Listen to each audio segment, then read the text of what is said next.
The jungle moon of Threxel 9 smelled like wet copper and paranoia.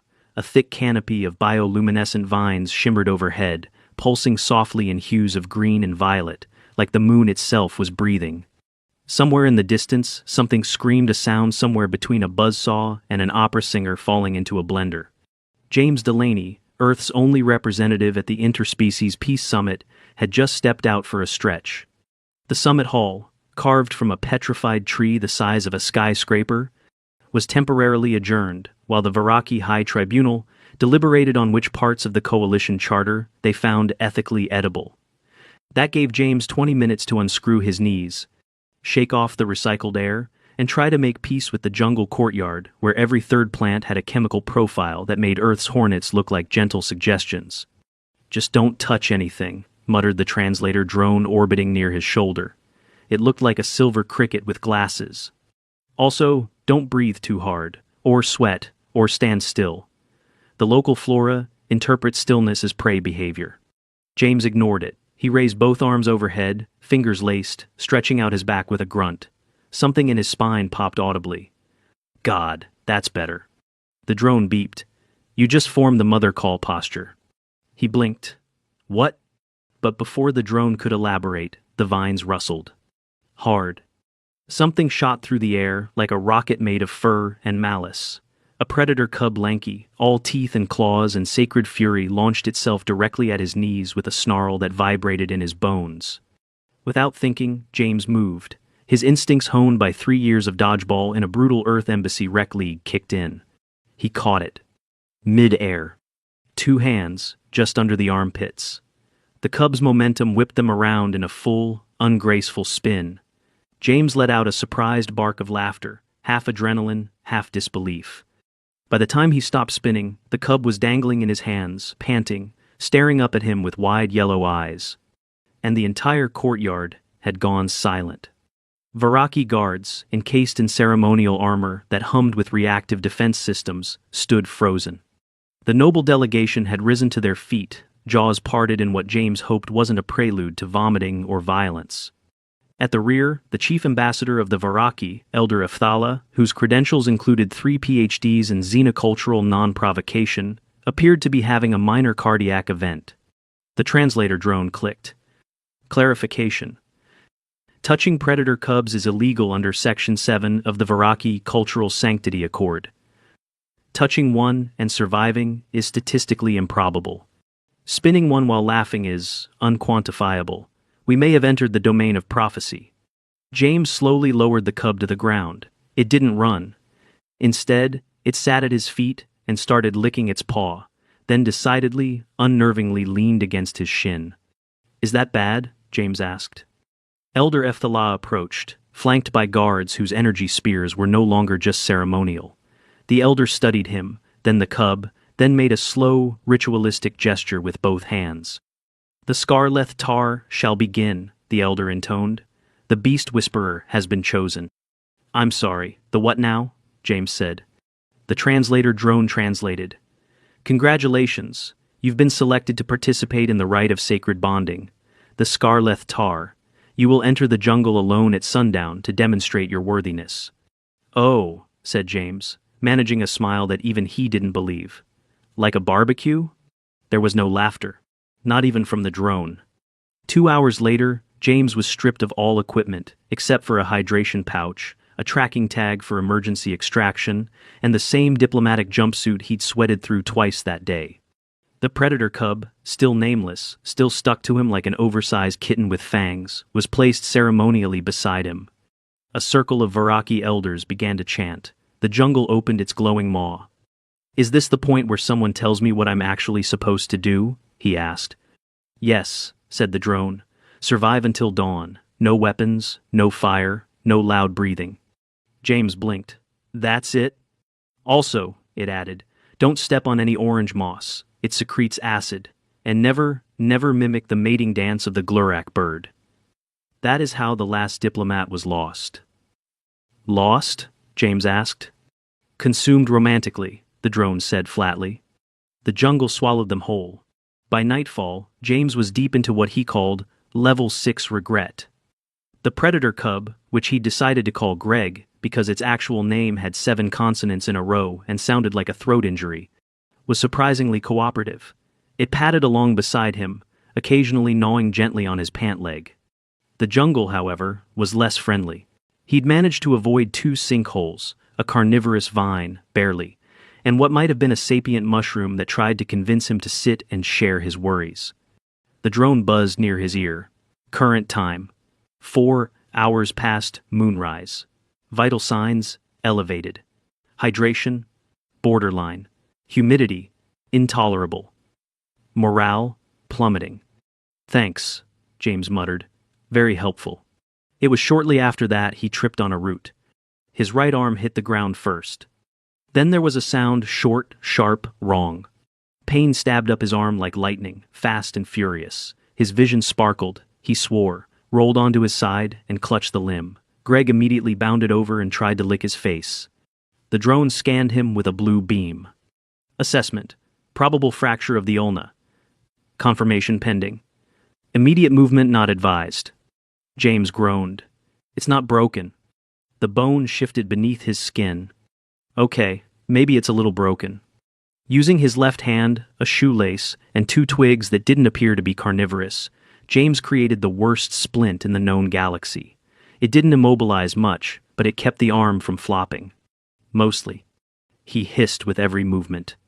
Greg curled up beside him, purring like an engine that hadn't passed emissions in decades. "Tell them I survived until now," James whispered to the drone. "Then tell them to extract me in the morning." "I have logged your request for emergency extraction," said the drone. "But note, calling for rescue before dawn would dishonor the ritual. You would not be seen as a brood-worthy candidate." "I don't care," James muttered, vision blurring. "I don't even know what that means." The drone was silent for a moment. "You performed the mother call." "I was stretching." "To them, you beckoned." "I was cracking my back." "They believe you summoned the cub as a parent figure. It has bonded to you." James looked down. Greg was sprawled across his chest, tail twitching happily. He let his head fall back against the mossy earth. His arm throbbed in waves. The jungle sang its strange nocturnal lullaby. Somewhere nearby, a predator howled. "I swear," he muttered, "I'm never stretching again." The drone blinked. That would be wise. The morning arrived not like a sunrise, but like an ambush. Bird things screamed in a half-dozen registers. The vines above James glowed bright enough to pulse color into his eyelids. His arm throbbed in time with his heartbeat, which had ramped up after waking with Greg's full weight on his chest, and a tail wrapped tightly around his neck like a possessive scarf. "Greg," he wheezed, pushing the cub gently off. "We talked about boundaries." The translator drone hovered in close. "Correction. You spoke. The cub did not consent to boundaries." James sat up slowly, cradling his arm. The twig shoelace splint had done its best, which wasn't much. Pain flared sharp and fresh with every shift of muscle. He could already feel swelling pressing tight against the material of his sleeve. "Any sign of the extraction team?" "Scheduled arrival, 15 minutes, said the drone. "Margin of error, 6 hours, depending on local fauna compliance." He was about to curse when Greg perked up. Its ears twitched. In one smooth motion, it stepped between James and the jungle path, growling low. "Oh, great," James muttered. "More things that want to bite me." What emerged from the underbrush didn't so much walk as ripple a larger version of Greg. Same yellow eyes, same fang-to-foot muscle structure, but twice the size and radiating lethal intent. It stared at James. Greg chirped. The adult predator blinked slowly, then did something strange. It leaned down, sniffed the air, and without so much as a warning, Growl began grooming James's hair with its enormous tongue. James froze. Am I being accepted or tenderized? The drone scanned rapidly. Analysis inconclusive. Based on previous bonding rituals, it is possible you have been recognized as a maternal surrogate. Or food. The line is often blurry in Viraki taxonomy. After an agonizing 30 seconds of being licked by something with the breath of an open grave, the creature stopped and padded away, vanishing back into the glowing undergrowth. Greg trotted after it, then paused, looked back, and returned to James's side. The meaning was clear. He'd been adopted. Possibly inducted. The hum of the extraction team skimmer finally cut through the morning haze. A blue light scanned the clearing. James didn't bother standing. He waved with his good arm, then leaned back and groaned. 3 coalition medics emerged from the vessel. Human, thank God. The lead, a red-haired woman in a medic's vest, knelt beside him immediately. "Name?" she asked. "James Delaney," he said weakly. "I survived." "Technically." The scanner passed over his right arm. The medic frowned. "You splinted a mid-shaft ulna fracture with a stick and a shoelace?" "Had to improvise." "You're lucky you didn't cause a radial displacement," she muttered. "That's gonna need a closed reduction, compression cast, and at least 6 weeks without load-bearing. Did anyone tell you jungle survival didn't include snapping bones?" I slipped. Greg butted against her side. She jumped. "Also, he's mine now," James added. The medic stared. Long story. Recovery was not optional. James was hauled back to the coalition embassy, arm stabilized with a pneumatic sling until the cast was applied. Swelling made the closed reduction procedure tricky and painful, despite local anesthesia. The med team insisted on keeping him under monitoring for 48 hours to ensure no jungle pathogens had hitched a ride in via his fingernails or his new son. Greg refused to leave. He curled on James's chest in the med bay, purring constantly. Attempts to remove him resulted in a distressed yowl that sent vibrations through the embassy's wall-mounted bioglass. James learned to sleep with a 30-pound jungle apex predator on his sternum. The translator drone, somehow still active, hovered at his bedside like a sarcastic ghost. "Your parenting approval rating is currently at 91%, it said. "This is unusually high for a first-time mammalian surrogate." James glared at it. "You're not helping."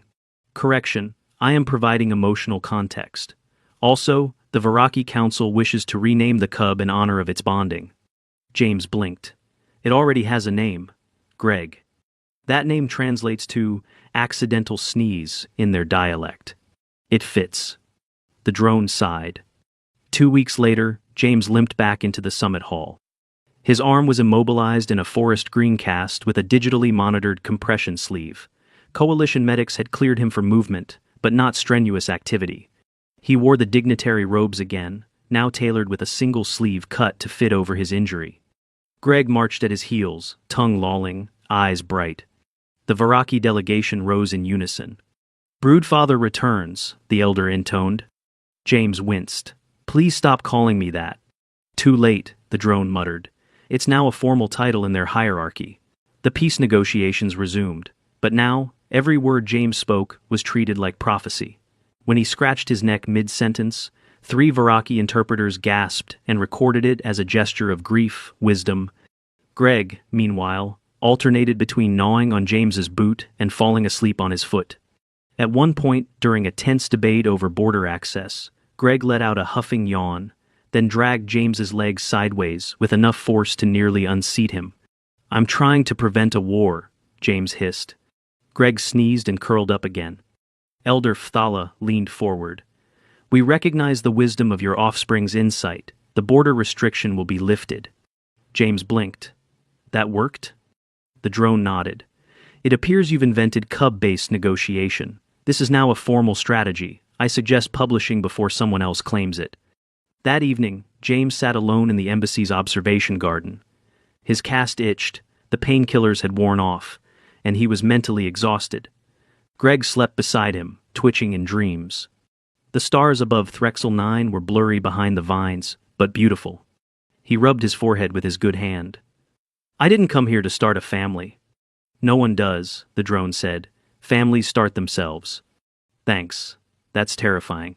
A ping interrupted the moment. An encrypted message from Earth Command lit up his terminal. "Do not adopt sacred species again. Paperwork nightmare. Diplomatic Oversight Bureau." Beneath it, another message had arrived from the Varaki High Tribunal. "We accept full parental support obligations from the 2-armed broodfather. Greg has been added to the lineage registry." James slumped back in his seat. "What have I done?" The drone hovered down to his shoulder. "Forge the first interspecies peace treaty through maternal ambiguity. No big deal."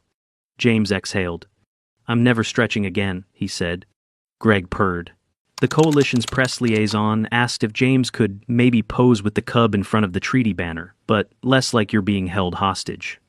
James, sweltering in his re-tailored formal uniform, cast a dry glance toward Greg, who was currently chewing through the corner of the very treaty banner in question. "Do I get hazard pay for this?" he muttered, yanking the fabric out of Greg's mouth with his one usable hand. "You're a diplomat," the liaison said. "You get gratitude and deeply confusing thank you gifts." Greg let out a bark yawn and rolled over, belly exposed, tail smacking the polished embassy floor in lazy arcs. James looked up. Is anyone else even remotely concerned that a creature capable of eviscerating a tree with its face is currently trying to nap on a pile of legal documents? The translator drone buzzed beside him. "Incorrect. Greg is marking them. This is a sign of ultimate respect." James blinked. "So Greg just urinated on a peace clause?" "Technically, yes. Spiritually, he has consecrated it." Before James could respond, a chime signaled the start of the next summit session. He adjusted the sling, holding his still fractured arm, took a deep breath, and walked into the main chamber. The weight of 24 species expectations sat heavily on his shoulders, along with the slightly drooling weight of Greg, who had climbed up and now refused to descend. Inside the summit hall, tension simmered beneath the ceremony. The Varaki had agreed to formal terms, but only if James continued serving as broodfather liaison throughout the treaty ratification process. That meant weeks, possibly months, of attendance, oversight, and cultural navigation, with Greg clinging to him like a heat-seeking missile with teeth. The coalition had, surprisingly, agreed. Apparently, whatever accidental signal James had sent with the mother call gesture had resulted in the most rapid diplomatic progress in decades. Now, every faction wanted to replicate it. James had already received invitations to participate in at least 5 other species bonding rituals. One involved feeding larvae from his mouth. Another required him to sleep in a communal burrow for 6 days. He had politely declined all of them. Agenda Item 3, the Varaki speaker intoned from the pulpit. Territorial navigation rights along the Sorrow Reaches. A murmur went through the chamber. This had been a sticking point for weeks. The coalition wanted passage for trade. The Varaki claimed spiritual significance. James leaned forward. "Elder Fthala, if I may." Greg stood up on his shoulders and yowled loudly, almost indignantly. Everyone froze. Then the elder stood. "The cub has spoken. The 2-armed broodfather's progeny demands understanding. We shall share the reaches." Then the elder. A burst of applause broke out. James sat back, stunned. That wasn't even a statement. He was annoyed because I moved. "Don't ruin the moment," hissed the drone. Later that night, James sat in his assigned quarters, exhausted. He flexed his fingers slowly, testing the limits of the cast. The pain had dulled to a throb, but he still couldn't hold anything heavier than a fork. Recovery had been going well, according to the embassy medic, but he had another month at least before the cast came off. Greg lay sprawled upside down on the conference table, tail lazily flicking through James's notes. James took a long breath. Then he pulled out his personal comm unit and opened the unsent message to Earth Command. "Everything's technically fine. The treaty's moving. I've stopped bleeding. I'm still being worshipped in a low-key religious context, and the cub thinks my boots are chew toys. But, and I want this in the official record, I didn't mean to become a parental figure. I didn't even mean to stretch. I think I might be losing my mind. James." He didn't hit send, not yet. Instead, he stood, walked to the window, and stared out at the vine-choked wilderness beyond the embassy dome. The jungle shimmered in the dark, mysterious and glowing, teeming with things that should not be real. "Why did it have to be this moon?" he muttered. Behind him, Greg chirped softly. James turned. The cub was standing upright now, staring at the window too. For a moment, James could almost believe Greg understood the gravity of everything, the pressure, the danger, the absurdity. Then Greg sneezed and fell off the table. By the end of the week, the summit hall had been restructured. Literally. The Varaki had, in an effort to honor the sacred bond, modified the podium and added a second, smaller dais beside James's chair for Greg. It included a warm surface, 4 chew toys, and a small tree trunk for claw sharpening. During negotiations, Greg often dozed there, occasionally interjecting with yawns or gurgles. Each sound was carefully logged by the Varaki scribes as Broodfather's wisdom emitted through sacred offspring. James didn't bother correcting them anymore. The turning point came when a neighboring species, the Tralix, tried to challenge the treaty terms. They claimed the Varaki had been swayed by emotion, not logic. James was preparing a calm, diplomatic response when Greg growled deep and sudden. The Tralix ambassador froze. Greg growled again, then stood up on his dais and bared his teeth. The Varaki guards immediately raised their spears not at Greg, but at the Tralix. Elder Thala rose. You have invoked the judgment of the cub. Retract your challenge or face sacred arbitration. The Tralix ambassador sat down, slowly, very slowly. James leaned over to the drone. What exactly is sacred arbitration? Varaki dual tradition, the drone replied, usually involves live bait, sometimes lava. Right, James whispered. Great, fantastic. He patted Greg gently. Nice save, buddy. Greg licked his cast. A week later, the treaty was ready for signing. The ceremony was extravagant. Banners, choir vibrations, communal fruit sacrifice, standard fare for interspecies diplomacy. James stood at the center of it all, sore, underslept, and carrying 40 pounds of sacred predator in his non-broken arm. Greg nuzzled into his chest, eyes half-lidded. You good?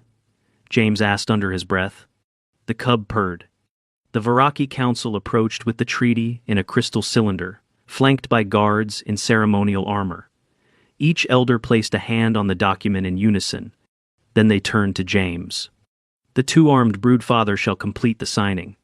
He stepped forward, placed his palm on the scanner, and watched as his name etched itself into the treaty's surface. A cheer rose through the hall. The alliance was sealed. Greg chose that moment to leap down, grab the treaty's tassel, and scamper away in circles like a lunatic. The crowd applauded louder. The translator drone hovered at James's side, beeping smugly. Protocol complete. Cultural integration successful. Diplomatic precedent established. James sat down hard, exhaled, and rubbed his temples. Then he glanced down at his foot. Greg had returned, chewing on the same boot for the 5th time that day.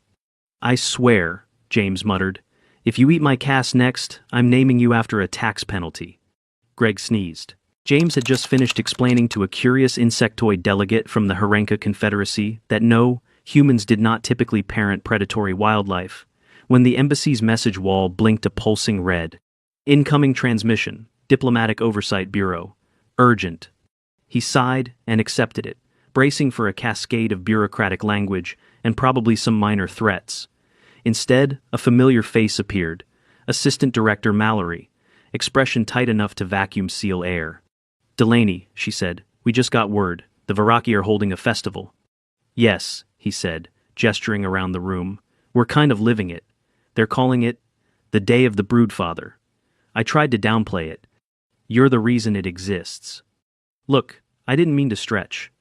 Stop saying that. Behind him, Greg let out a high-pitched bark and tackled a ceremonial pillow, tearing it apart with joyful abandon. Mallory stared.